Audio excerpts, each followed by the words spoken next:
नमस्कार, आप देख रहे हैं सनराइज ब्रेकिंग न्यूज़। मैं हूं आपके साथ किंग करुणेश। आइए नेशनल क्षेत्र की खबर जानते हैं।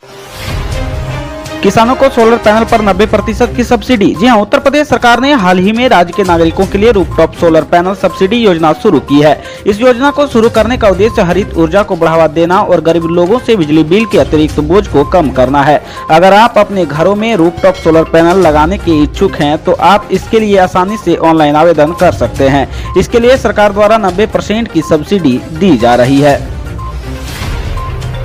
लखीमपुर को 117 करोड़ की सौगात दे गए डिप्टी सीएम केशव प्रसाद मौर्य। किसान आंदोलन के लिए कही यह बात। जी हां, यूपी के उप मुख्यमंत्री केशव प्रसाद मौर्य रविवार को खीरी पहुंचे। यहां उन्होंने 117 करोड़ रुपए की 165 परियोजनाओं का लोकार्पण और शिलान्यास किया। लखीमपुर खीरी को योजनाओं की सौगात देते हुए डिप्टी सीएम केशव प्रसाद मौर्य ने विपक्ष को आड़े हाथ लिया। 10 महीने से हो रहे किसान आंदोलन को लेकर उन्होंने कहा कि किसान हमारे अपने हैं, बैरी नहीं है। वह किसानों के बीच जा रहे हैं, किसानों की जो समस्या होगी उसे सुनेंगे। हालांकि उप मुख्यमंत्री ने चलते चलते यह भी कह दिया कि देश में कोई भी किसान आंदोलन नहीं चल रहा, चुनाव आंदोलन चल रहा है।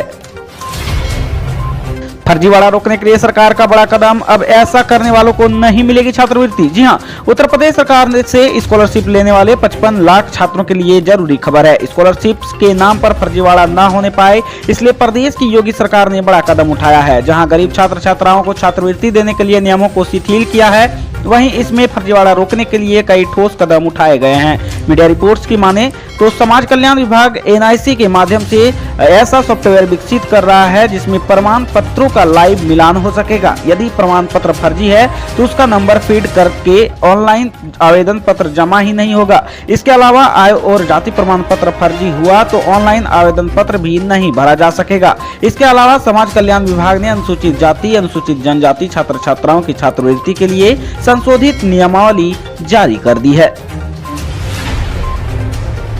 सीएम योगी ने सिद्धार्थनगर को दी सौगातें। 300 परियोजनाओं का किया लोकार्पण व शिलान्यास। जी हां, उत्तर प्रदेश के मुख्यमंत्री योगी आदित्यनाथ ने 524.7 करोड़ की लागत से 300 परियोजनाओं का लोकार्पण और शिलान्यास करते हुए कहा कि भारतीय जनता पार्टी सरकार में ही राम मंदिर का भव्य निर्माण हो रहा है। मुख्यमंत्री रविवार को जिले के डुमरियागंज स्थित कन्या इंटर कॉलेज परिसर में 524.07 करोड़ की लागत से 300 परियोजनाओं का लोकार्पण और शिलान्यास करने के बाद जनसभा को संबोधित कर रहे थे।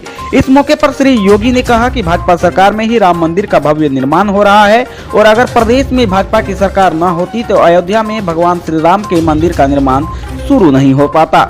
इसलिए उन्होंने कहा कि जो लोग भक्तों पर गोलियां चलाते थे उन लोगों को जनता ने सत्ता से ही नहीं बल्कि प्रदेश से बाहर कर दिया है। उन्होंने कहा कि डुमरियागंज का आजादी की लड़ाई में अहम योगदान है। जब पूरा देश गुलामी की जंजीरों में जकड़ा हुआ था तब डुमरियागंज के 86 सपूतों ने गुलामी की जंजीरों को तोड़कर आजादी के लिए आवाज उठाई थी। उन्होंने कहा था कि ज्ञात अज्ञात शहीदों के नाम पर शहीद स्मारक बनेगा।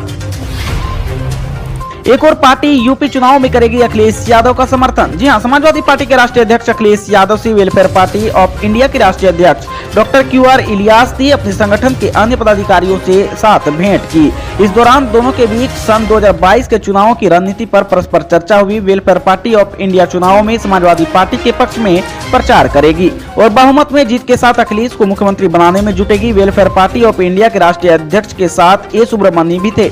अखिलेश ने कहा कि लोकतंत्र पर संकट है, भाजपा के विकास के मामले पर नकारात्मक एजेंडा अपना रखा है। किसानों और नौजवानों के मुद्दे को समाजवादी सरकार बनने पर समय सीमा में हल किया जाएगा। आदिवासियों को वन का अधिकार मिलेगा, महिलाओं को प्रतिनिधित्व मिलेगा। डॉक्टर QR इलियास ने कहा कि विकास के काम करने का भरोसा समाजवादी पार्टी पर है। लोग भाजपा की कुनीतियों से तंग है। समाजवादी सरकार कानून का राज बहाल करेगी। 72 थर्मल संयंत्रों के पास सिर्फ 3 दिन का कोयला, देश में बन सकते हैं चीन जैसे हालात। जी हां, देश में चीन की तरह ही बिजली संकट की आशंका है। विशेषज्ञों ने केंद्रीय ऊर्जा मंत्रालय व अन्य एजेंसियों की तरफ से जारी कोयला उपलब्धता के आंकड़ों का आकलन कर यह चेतावनी दी है कि मंत्रालय की माने तो देश के 135 थर्मल पावर संयंत्रों में से 72 के पास महज 3 दिन और बिजली बनाने लायक कोयला बचा है।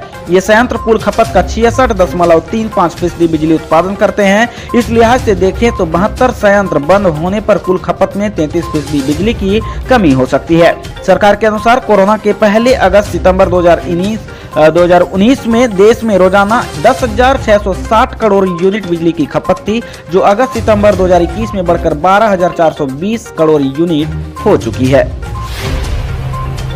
अवध विश्वविद्यालय की जमीन एयरपोर्ट के लिए देने के बाद विवाद हुआ शुरू। जी हां, अयोध्या में अवध विश्वविद्यालय की जमीन को लेकर नया विवाद शुरू हो गया है। दरअसल विवि की 2900 हेक्टेयर जमीन मर्यादा पुरुषोत्तम भगवान श्री राम एयरपोर्ट को बेची जा रही है। इस संबंध में अवध विवि पुरातन छात्र सभा ने मांग की है कि प्रयागराज हाईवे पर नरेंद्र देव कृषि विश्वविद्यालय की जमीन को अवध विवि को देने की मांग की है। यूपी विधानसभा चुनाव में इस भूमिका में नजर आएंगी प्रियंका गांधी। मैनिफेस्टो कमेटी के प्रमुख सलमान खुर्शीद बोले। जी हां, कांग्रेस के वरिष्ठ नेता एवं मैनिफेस्टो कमेटी के प्रमुख सलमान खुर्शीद ने रविवार को कहा कि पार्टी महासचिव प्रियंका गांधी वाड्रा विधानसभा चुनाव में उत्तर प्रदेश कांग्रेस का नेतृत्व करेंगी। खुर्शीद ने यहां पत्रकारों से कहा कि उत्तर प्रदेश में प्रियंका गांधी वाड्रा प्रदेश में कांग्रेस का प्रमुख चेहरा है और वे ही विधानसभा चुनाव में उत्तर प्रदेश कांग्रेस का नेतृत्व करेंगी। उन्होंने कहा कि प्रियंका के निर्देश पर पूरे प्रदेश में पार्टी की लोकप्रियता का फीडबैक लिया गया है और उनके मार्गदर्शन में कांग्रेस का घोषणा पत्र तैयार किया गया है। उन्होंने कहा कि पार्टी ने अपना घोषणा पत्र पूरे प्रदेश में भ्रमण करने के पश्चात आम जनता की समस्या के फीडबैक के आधार पर तैयार किया है। घोषणा पत्र में किसान, नौजवान, युवा और महिला समेत समाज के हर वर्ग को तवज्जो दी गई है। वास्तव में यह घोषणा पत्र जनता के मन की बात पर तैयार किया गया है। रोमांचक मैच में रॉयल चैलेंजर्स बेंगलोर ने पंजाब किंग्स को 6 रनों से दी मात। प्लेऑफ ने बनाई जगह। जी हां, आईपीएल 2021 में 48वें मैच में रॉयल चैलेंजर बेंगलोर ने रोमांचक मुकाबले में पंजाब किंग्स को 6 रनों से हरा दिया है। बेंगलोर ने इस मैच में जीत दर्ज करने के साथ ही प्लेऑफ में भी अपनी जगह पक्की कर ली है। बेंगलोर ने पहले खेलते हुए निर्धारित ओवरों में 164 रन बनाए, जिसके जवाब में पंजाब 158 रन ही बना सका। बेंगलोर के अलावा सीएसके और दिल्ली कैपिटल्स भी प्लेऑफ में जगह पक्की कर चुके हैं। यूपी में किसानों की मौत, उत्तराखंड में किसान आक्रोशित, बॉर्डर पर लगाया जाम। जी हां, यूपी के लखीमपुर में से किसानों के साथ हुए हादसे के बाद उत्तराखंड में भी किसानों में आक्रोश फैल गया। किसानों ने बाजपुर, काशीपुर, रुद्रपुर, किच्चा आदि शहरों में जाम लगाकर विरोध दर्ज कराया। उन्होंने केंद्र एवं यूपी सरकार के खिलाफ जमकर नारेबाजी की। दोषियों के खिलाफ कार्रवाई की मांग की गई। उन्होंने मृतकों की आत्मा की शांति के लिए कैंडल मार्च निकाला। किसानों ने डीडी चौक पर योगी सरकार का पुतला फूंका।